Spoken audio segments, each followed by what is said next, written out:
Actually, may pros and cons yan, no? Kasi yung impeachment, yung pro niyan ay nabibigyan ngayon ng boses ang vice presidente na matagal na nilang gustong tanggalin dyan. So, 2 years na yung impeachment process na yan. Yung una, hindi natuloy, no?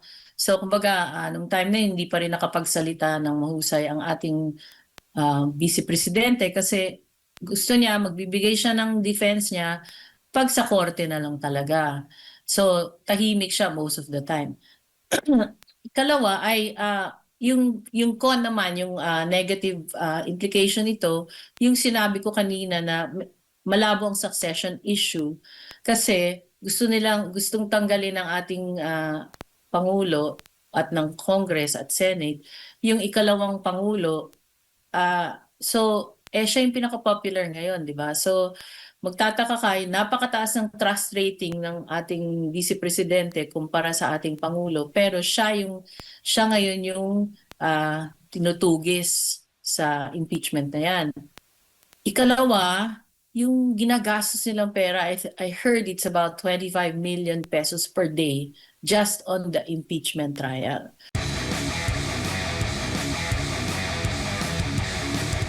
Di ko lang alam kung napag-aralan nyo po yung panibagong kontrobersya na babasa natin sa social media, yung Paxilica, na maraming mga offer, maraming mga naririnig tayong magaganda daw na maidudulot sa ating bansa. Kaso may mga katanungan doon sa transparency, baka sa kabuuan, lugi tayo, lalo na resources ng Pilipinas ang gagamitin. Balita, yan ba yung sa Clark? Opo. Balita ko dyan na yung sa mga sources ko, walang nagbibigay ng proposal. Kasi nga, magulo yung policies, no? So, hindi nila maintindihan kung anong gusto ng gobyerno at saka ng Clark Development Corporation. So, parang yung mga gustong pumunta doon, maatras. So, yan ang balita ko. Hindi ko alam kung totoo o hindi, pero yun nga, malakas ang pagdududa ng mga tao ngayon dyan sa sinasabing proyektong yan.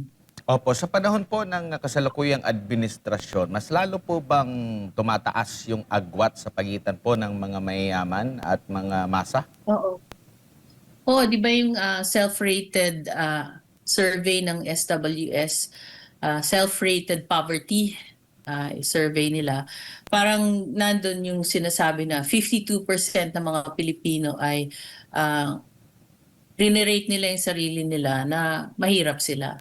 So, kumbaga, kasi nga habang walang trabaho, tumataas ang inflation, syempre lalong naghihirap ang mga tao, hindi sila makasave, walang savings. Maski sabihin mo may trabaho ka pero ang underemployment mo ay 12 to 15%, no? Ibig sabihin yan, karamihan, mga 8 million, tama ba? Mga 8 million o 6 million na mga na Pilipino ay tumatanggap ng below minimum wage. So kung ganyan, anong maiipon mo na pera, no? Lahat ng kinikita mo, talagang mabilis lumabas 'yan. So talagang mas malaki ngayon yung mas dumadami ang mahihirap kesa sa mayaman. Kasi there's now more concentration of wealth dahil nga sa corruption.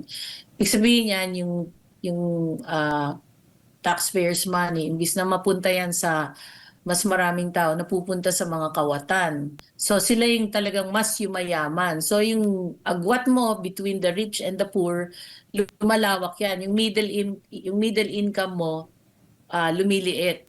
So kaya yung sinasabi ng anong tawag dito, ng World Bank na upper middle class, ano lang yan, number lang yan, parang average lang na walang breakdown, no? Hindi nila bini-breakdown yung upper, middle, and low income classes. Kung ano na yung estado ng mga yon. So ang makikita natin ngayon, lumiliit yung middle income, tumadami yung lower income, tapos yung higher income tumataas din. So nagkakaroon ng malaking agwat yun. So kumbaga, malaking factor din dahil hindi naman talaga sinurvey kung ilan talaga yung nasa middle income na. Dahil sa yung mga mayayaman, tumaas pa yung kanilang mga kita, maaring ito yung nakahata kung bakit tayo nandito sa level batay sa sinasabi ng World Bank? Hindi sa mataas ang kita nila, pero yung corruption matindi. So, baga hindi honest yung pagkukuha nila yung pag-earn nila ng pera, no? Yun yung nakakalungkot doon kasi yung mga honest workers mabababa ang kinikita. Whereas yung mga dishonest officials, yan ang kumakalap ng malalaking amounts of money. Kaya yung maleta issue naging malaking issue yan sa Congress o sa Senate na hindi nila tinutuloy ang investigasyon dyan kahit na napakaraming witness na gustong tumistigo.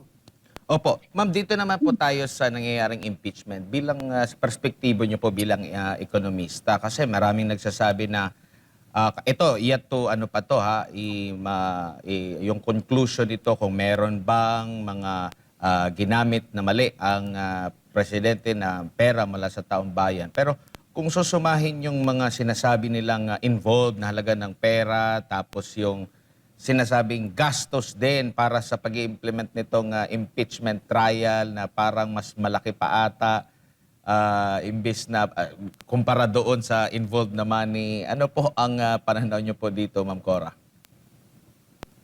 Actually, may pros and cons yan, no? Kasi yung impeachment, yung pro niyan ay nabibigyan ngayon ng boses ang vice presidente na matagal na nilang gustong tanggalin dyan. So, 2 years na yung impeachment process na yan. Yung una, hindi natuloy, no? So, kumbaga, nung time na yun, hindi pa rin nakapagsalita ng mahusay ang ating vice presidente kasi gusto niya, magbibigay siya ng defense niya pag sa korte na lang talaga. So, tahimik siya most of the time. Ikalawa ay yung con naman, yung negative implication nito, yung sinabi ko kanina na malabo ang succession issue kasi gustong tanggalin ng ating Pangulo at ng Congress at Senate yung ikalawang Pangulo.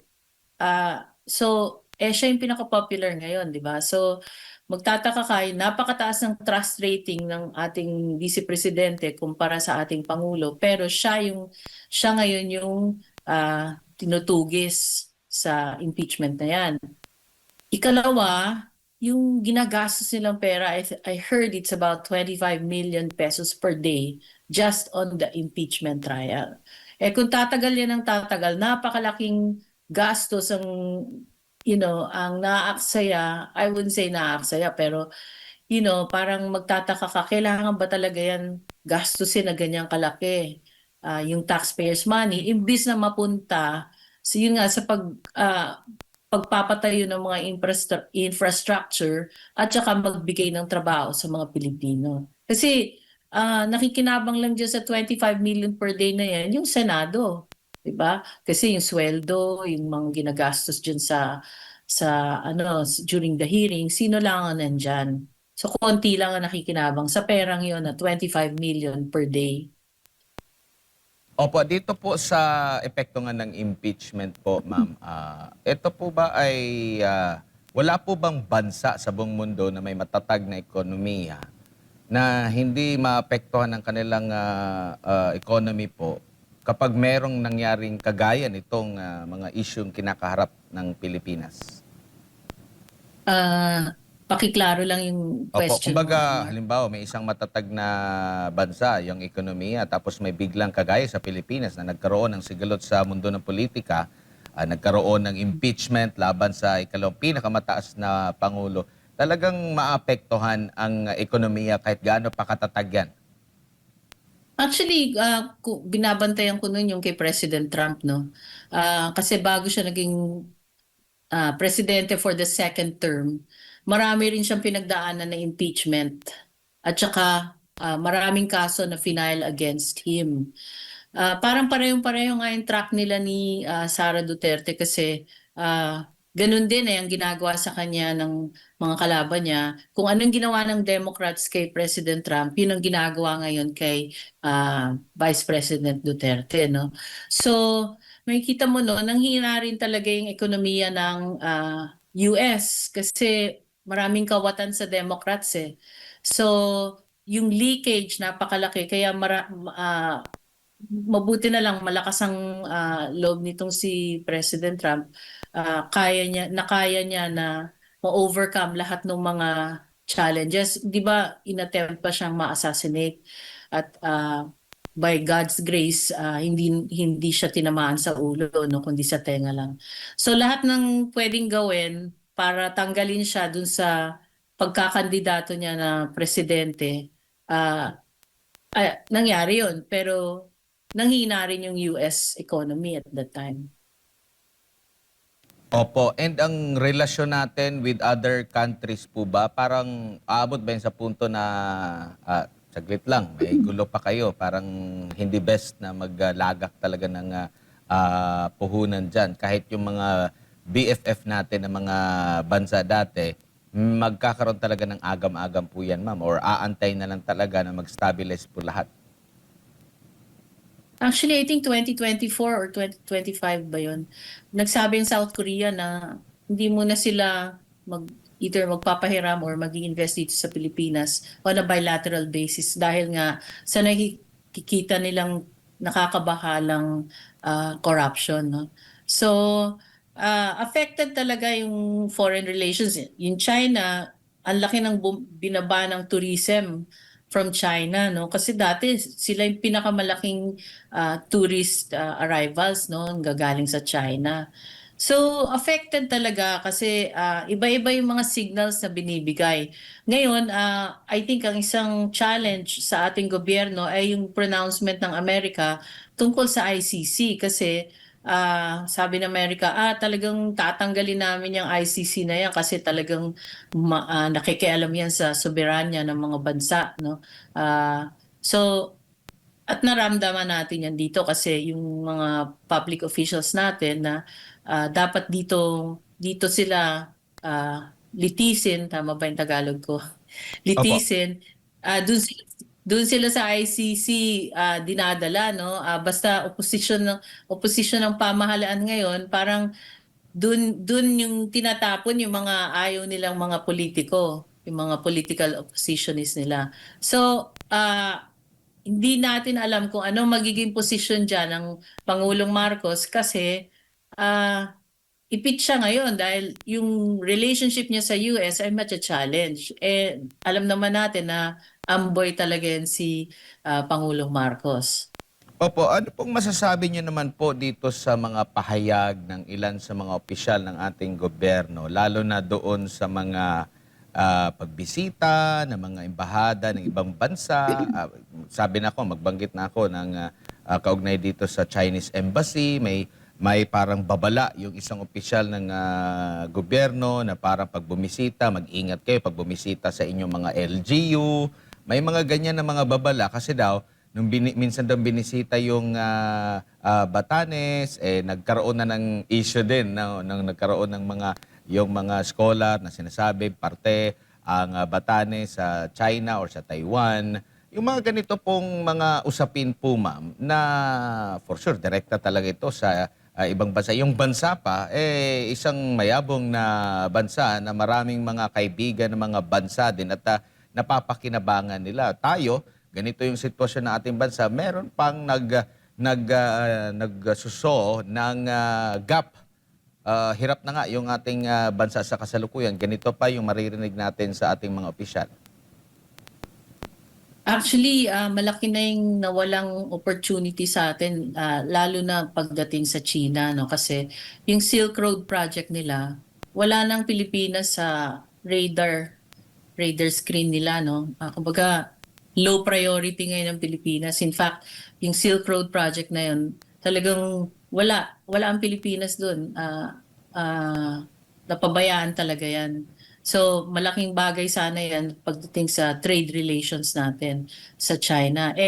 Ang China, isa sa actually hindi sa isa, siya talaga yung pinakamalaking trade relations partner or trade partner natin, no, sa pagdating sa business.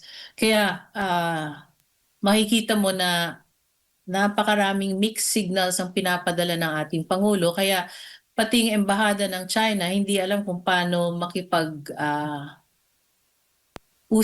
sa Pilipinas, no? Kasi on one hand, gusto nilang pumunta ang China dito. On the other hand, tinutulig sana naman ng ating defense secretary, kaya tuloy nawalan siya ng visa sa China. Kumbaga tinanggalan siya ng abilidad na makapunta sa China. At saka parang persona non grata siya, pati ang kanyang pamilya, di ba? So, doon pa lang, makikita mo, malakas na signal yon na napipiko ng China sa ginagawa ng ating pamahalan ngayon. Opo ma'am, balikan ko lang yung issue doon sa ICC, no, na mariing kinundin na at gagawa talaga ng hakbang ang Estados Unidos laban dito sa ICC at doon sa makikibahagi, makikipag-cooperate pa rin dito sa ICC, no. May pahayag po ang gobyerno natin na dito na sabi nga ni Claire Castro na yung mga polisiya daw ng Estados Unidos are not within sa government control. Kapansin-pansin po ba na naging selective ang Pilipinas sa pagsusunod sa mga polisiya ng Amerika sa kung ano lang ang sa tingin ng kasalukuyang administrasyon na magagamit nila? Kasi naalala ko tuloy nung bumisita ang Pangulo po sa Russia na pag-uusapan nga yung pag-aangkat natin ng langis mula sa Russia. Pero may mga konsiderasyon at alam naman natin may mga sanction-sanction yung US, Russia, mga ganyang usapin. Pero pagdating dito, saglit lang. May mga ganyan. Pero pagdating doon, may ikukonsidera. Parang nakikita mo rin ba na selective kung ano lang yung tingin na maganda para sa kanilang interes, yun lang yung susundin? Ang tingin ko, kasi walang vision ng government na to, no? Kaya everything is a reaction to them. So pag may nangyari sa ibang bansa, nagre-react lang. Kaya yung sa oil crisis, tsaka lang siya pumunta sa Russia, dapat noon pa, di ba? Dapat no, bago pa magkaroon ng crisis, tinitingnan niya kung saan, kung paano patatagin ang oil price dito sa Pilipinas. Kung kaya noon pa lang dapat nagba-bilateral talks na siya dun sa ibang producers ng langis. Hindi lang dahil nagkaroon ng krisis ng langis, tsaka lang siya pupunta. Ganon din yung nangyari dito sa ICC. Kumbaga wala silang foresight. Ganyan. So, hindi nila nakita. Kasi noon pa naman bago pa naging presidente si Trump nung second term, no? Maski nung first term pa lang niya, galit na yan talaga sa ICC. So, parang hindi nila nakonsidera yan nung pinadala nila si FPRD dyan sa The Hague, no? Kaya kumbaga ngayon, hindi nila alam kung paano sila magre-react. Nung umpisa sabi ni Claire Castro, hindi tayo ma-affect dyan. Tapos ngayon, nag-iba na yung ihip ng hangin. Sabi niya, parang rene-review na ng ating Foreign Affairs Department yung maring implication ng sinasabi ng US. Kasi talagang galit na galit yan si Trump sa ICC dahil pinapahuli siya niyan eh. Ganun din naman sa Russia, si Putin pinapahuli rin ng ICC. Huli na lamang po ma'am, muling sumiklab po ang gulo dyan sa pagitan ng Estados Unidos at Iran. Alam naman natin yung unang bugso, grabe yung epekto niyan sa Pilipinas, maaring or makikita ba natin na babalik ulit tayo doon sa problemang kinaharap natin una? Kaya nga matagal ko nang sinasabi na kailangan handa tayo kasi gaya niyan, parang nakatuon lagi yung attention ngayon ng gobyerno sa impeachment. Wala na sa economic items, no, na kailangan talaga. At nung ko pa sinasabi na ang Iran ay napakahirap kausap kasi binibreak talaga nila yung mga promises nila. So hindi pa tapos ang krisis dyan. So maaaring bumababa tapos aakyat. Kumbaga may volatility yung oil, yung crude oil price, no. So hangga't hindi pa nare-resolve yan, dapat handa ang gobyerno natin na i-address yung inflation, yung baba ng presyo ng gasolina kasi sa Asia tayo yung pinakamataas ng inflation. Kumbaga yung iba nasa less than 2% or less than 3%. Tayo nasa 6.8%. So, anong plano nila para hindi maging volatile yung presyo ng gasolina kasi talagang hindi lang disincentive yan sa mga Pilipino kundi pati sa mga investors kasi ba't sila pupunta dito ang taas ng gasolina, ang taas ng diesel, di ba? So doon na lang sila sa ibang bansa. Opo. Ma'am Cora, huling issue na lamang dahil nga ay opisyal ng naibenta ng gobyerno itong buong palapag ng The Atrium Makati kung na-monitor po ninyo ito sa isang pribadong developer sa halagang 1 bilyong piso.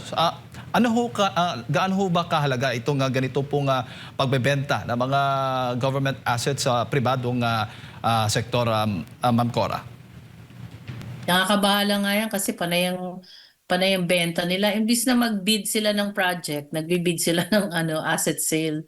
So parang nagkukumahog sila ngayon mag-raise ng cash. Kasi wala silang makuha sa unprogrammed funds ngayon di ba? Negative yung unprogrammed funds nila. Hindi kagaya noon na madaling maglipat from program to unprogrammed kasi walang nag-monitor. Pero buhat nung nagkaroon ng skandalo dahil dyan sa corruption na yan, medyo nahihirapan sila ngayon humanap ng pera para punuin ang revenues ng government, no? I think yung collection ng government medyo mabagal din So, ngayon nagkukumahog sila maghanap ng cash. Kasi malaki na rin ang utang natin, paano pagbayad ng utang? I think yung binabayaran, yung tax collection natin, about 60% of that napupunta lang sa pagbayad ng utang. So, ang gagawin nila, i-roll over lang yung principal, tapos yung dagdag na deficit, uutangin na naman nila, kaya lalaki ng lalaki yung utang natin. So, hanggat nahihirapan silang mag-collect ng taxes at saka ng fees, maghahanap sila ng ibang paraan para makahanap ng cash para mapuno yung ating revenue collection at saka para kasi malapit na rin ang eleksyon. So maghahanap talaga sila ng pera para mangampanya. Opo, tama ho ba yung ganitong yung pamahalaan, binebenta po nila itong mga hindi pa nagagamit na mga ari-arian para mapondohan nga yung mga priority programs? Kung nakaprograma yan, di okay lang. Pero kung hindi naman nakaprograma, kasi ngayon lang natin naririnig yung mga plano nila na magbenta. Actually, hindi nga natin narinig. Basta maririnig mo na lang, nabenta na pala yung mga assets na yun, di ba? So, hindi natin alam kung nakaprograma talaga yung pag-sell ng assets na yun. So, yan ang medyo pinagtatakahan ng maraming tao. Opo. Pero ano bang dapat gamitin o gawin upang matiyak na transparent na itong at kapakipakinabang sa publiko nga itong mga ganitong ginagawa po ng gobyerno? Normally kasi nga, dapat nakaprogram lahat, di ba? Kaya may National Expenditure Program, meron ka ring revenue target. So yung revenues mo, saan mo kukunin yan? May taxes, may asset sale, merong fees, customs fees, merong ganyan. So yung sa asset sale, dapat nakaprograma rin yan. At saka, dapat transparent kung saan gagamitin yung pera. So ngayon, hindi nila sinasabi kung ano yung mga assets na binibenta no, or ibebenta at kung saan gagamitin yung perang yun. Yun ang hindi klaro. Opo. Pero usually kapag maayos naman ang pagpapatupad ng baga magiging agresibo ka sa pagpa-privatize, epektibong strategy po ito sa pananalapi po natin, Ma'am Cora. Depende kasi kung strategic yung asset sale, no. Kunwari, talagang hindi naman kailangan ng gobyerno, okay lang yan. Pero saan nga gagamitin yung pera? In the past, meron kang asset privatization department or council, whatever. At klaro kung anong plano nila in terms of asset disposal, no. So ngayon parang bara-bara, ganyan. Kasi last year makikita mo wala namang ganyan, 'di ba? Mm-mm.